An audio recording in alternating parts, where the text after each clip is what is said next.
దేవుడా మా ముఖ్యమంత్రి నిన్ను మోసం చేసిండు, నీ మీద ఒట్టు పెట్టి ప్రమాణం చేసిండు. ఈ పాపాత్ముడు, ఈ అబద్ధాల కోరు, ఈ దగాకోరు, ఈ దివాలా కోరు ముఖ్యమంత్రిని క్షమించండి. తెలంగాణ ప్రజలకిచ్చిన మాట తప్పిండు.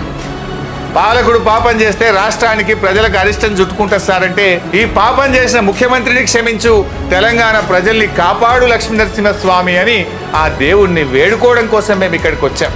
రైతులందరికీ రుణమాఫీ జరిగేదాకా, రైతు భరోసా కింద ప్రతి రైతుకు 7,500 వచ్చేదాకా పోరాడే శక్తిని మా బీఆర్ఎస్ పార్టీకి, మా నాయకులకు, మా కార్యకర్తలకు అందించని ఆ లక్ష్మీనరసింహస్వామిని మేము వేడుకున్నాం. మేము వదిలిపెట్టాం, ఈ ప్రభుత్వాన్ని వదిలిపెట్టాం. ధర్మమే నిలుపురా, దారినే చూపరా, అసుర అంతానికై నందకానిలా చేతిలో పట్టిన